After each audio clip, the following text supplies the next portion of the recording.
ಇವತ್ತಂತೂ ಎಸ್.ಎಂ.ಸಿ ಟ್ರೇಡರ್ಗೆ ಒಳ್ಳೆ ಟ್ರೇಡ್ಗಳು ಸಿಕ್ಕಿರುತ್ತೆ.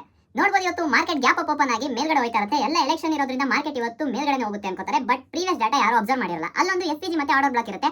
ಮಾರ್ಕೆಟ್ ಅಲ್ಲಿ ಎಫ್ಪಿಜಿ ಟ್ಯಾಪ್ ಮಾಡಿದ ತಕ್ಷಣ ನಾವು ಒಂದು ಟ್ರೇಡ್ ಪ್ಲಾನ್ ಮಾಡ್ತೀವಿ. 1:3 ಟಾರ್ಗೆಟ್ ಇಡ್ತೀವಿ. ಟಾರ್ಗೆಟ್ ಹಿಟ್ ಆಗುತ್ತೆ. ಅದಾದ್ಮೇಲೆ ಮಾರ್ಕೆಟ್ ಒಂದು ಸ್ವಲ್ಪ ಕೆಳಗಡೆ ಬಂದು ಪ್ರೀವಿಯಸ್ ಲಿಕ್ವಿಡಿಟಿನ ಸ್ವೀಪ್ ಮಾಡಿ ಮತ್ತೆ ಸಿಇ ಸೈಡ್ ಎಫ್ಪಿಜಿ ಮತ್ತೆ ಆರ್ಡರ್ ಬ್ಲಾಕ್ ನ ಫಾರ್ಮ್ ಮಾಡುತ್ತೆ. ಸೊ ಅಲ್ಲಿ ಏನ್ ಮಾಡ್ತೀವಿ ಅಂದ್ರೆ ಕಾಲ್ ಸೈಡ್ ಒಂದು ಟ್ರೇಡ್ ಪ್ಲಾನ್ ಮಾಡ್ತೀವಿ. ಅದು ಕೂಡ 1:3 ಟಾರ್ಗೆಟ್ ಅಚೀವ್ ಆಗುತ್ತೆ.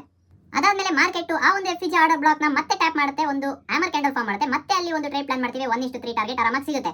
ಸೊ ಅದಾದ್ಮೇಲೆ ಏನ್ ಮಾಡುತ್ತೆ ಅಂದ್ರೆ ಈ ಒಂದು ಝೋನ್ ನ ಸ್ಟ್ರಾಂಗ್ ಆಗಿ ಬ್ರೇಕ್ ಮಾಡಾದ್ಮೇಲೆ ಇನ್ನೊಂದು ಇನ್ವರ್ಟೆಡ್ ಹ್ಯಾಮರ್ ಕ್ಯಾಂಡಲ್ ಫಾರ್ಮ್ ಆಗುತ್ತೆ. ಸೊ ಅಲ್ಲಿ ಇನ್ನೊಂದು ಟ್ರೇಡ್ ಪ್ಲಾನ್ ಮಾಡ್ತೀವಿ. 1:3 ಆರಾಮಾಗಿ ಟಾರ್ಗೆಟ್ ಸಿಗುತ್ತೆ.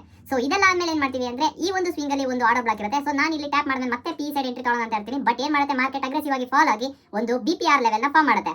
ಸೊ ಈ ಒಂದು ಬಿಪಿಆರ್ ಲೆವೆಲ್ ನ ಟ್ಯಾಪ್ ಮಾಡಿದ ತಕ್ಷಣ ಇನ್ನೊಂದು 1:3 ಟಾರ್ಗೆಟ್ ನ ಪ್ಲಾನ್ ಮಾಡ್ತೀವಿ. ಇದು ಕೂಡ ಟಾರ್ಗೆಟ್ ಹಿಟ್ ಆಗುತ್ತೆ. ಸೊ ಈ ಎಲ್ಲ ಪ್ಲಾನ್ ನಾನು ಮಾರ್ಕೆಟ್ ಕ್ಲೋಸ್ ಆದ್ಮೇಲೆ ವಿಡಿಯೋ ಮಾಡಿಲ್ಲ. ಇವೆಲ್ಲ ಟ್ರೇಡ್ ಪ್ಲಾನ್ ನಾನು ಟೆಲಿಗ್ರಾಮ್ ಚಾನಲ್ ಅಲ್ಲಿ ಆಲ್ರೆಡಿ ಕೊಟ್ಟಿದ್ದೀನಿ. ಸೊ ನೀವು ಚೆಕ್ ಮಾಡಬೇಕು ಅಂದ್ರೆ ಏನಿಲ್ಲ, ಬಯೋಲ್ ಇರೋ ಲಿಂಕ್ ಇಂದ ಟೆಲಿಗ್ರಾಮ್ ಜಾಯ್ನ್ ಆಗಿ, ಇಲ್ಲ ನಾನು ಸ್ಟೋರಿಲಿ ಕೂಡ ಲಿಂಕ್ ಹಾಕಿದ್ದೀನಿ. ಆ ಲಿಂಕ್ ನ ಟ್ಯಾಪ್ ಮಾಡಿ ಸಹ ನೀವು ಟೆಲಿಗ್ರಾಮ್ ನ ಜಾಯ್ನ್ ಆಗಬಹುದು.